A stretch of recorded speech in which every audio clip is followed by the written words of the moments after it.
I mean, as far as taking on a diplomatic post, like bombing a diplomatic post in a third country, um, I don't think that there is a country on earth that would just let that slide.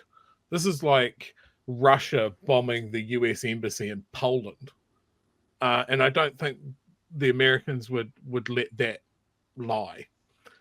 I don't think that realistically Iran launched this attack with any real hope of anything getting through Iron Dome. It seems to me that they've launched cheap drones and old ballistic missiles as kind of a message. They telegraphed the attack. They warned everybody in the region that it was happening.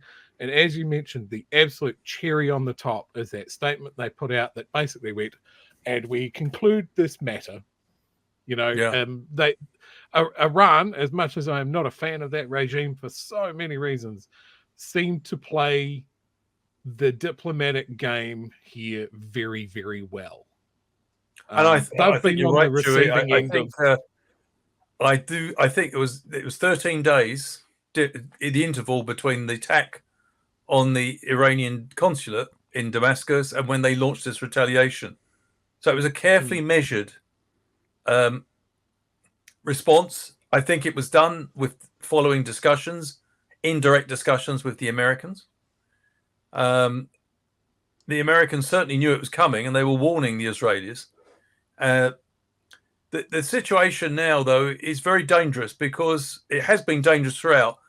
This, by the way, we're talking about a situation which was eminently predictable once America gave unconditional support to Israelis' retaliation against Hamas. It should never have been unconditional. I was shocked by that. They know Netanyahu full well, and they know that he's in denial about a Palestinian state. So we have a situation now where the Americans are arming another country and they're using American weapons for purposes that America doesn't support. America wants a two-state solution. Netanyahu doesn't. Can you think of, it's very difficult to name another country which gives a great expense to itself weapons for a purpose which it doesn't endorse. Yeah, I mean, that's it's an extraordinary situation.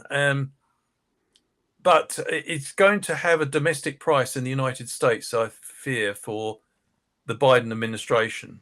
And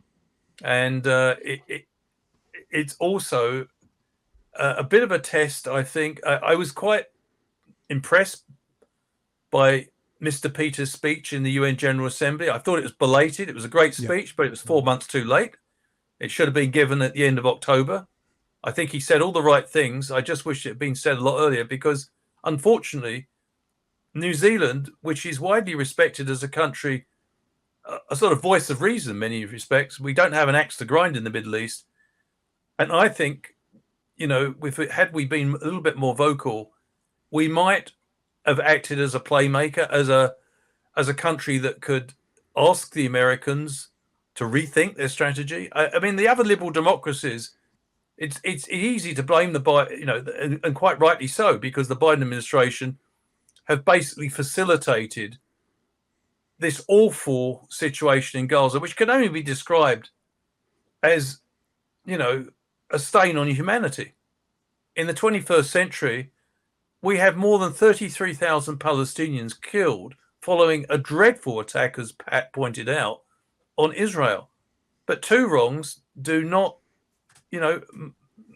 make the right outcome. And, 14,000 children have been killed who, by definition, were not involved in Hamas. And the world has largely stood there and watched because of the absurd system of vetoes within the UN Security Council. We have 5 countries who can basically block anything they don't like. But the irony is they can't solve the problems themselves. So we're falling between two stools. We're denied an international solution. The majority of the UN, by the end of October, saw the necessity for an immediate and lasting ceasefire. Since then, since the end of October last year, that possibility has been repeatedly thwarted by the use of the veto. Even when the Security Council belatedly, about 2 or 3 weeks ago, finally passed a resolution calling for an immediate ceasefire, because the United States didn't exercise its veto, it abstained. But guess what? The Americans then declared that resolution was not binding, which is extraordinary, because every single resolution of the Security Council is binding. That's the distinction between the General Assembly and the Security Council in the UN. Resolutions passed by the General Assembly are not binding. Those passed by the Security Council are.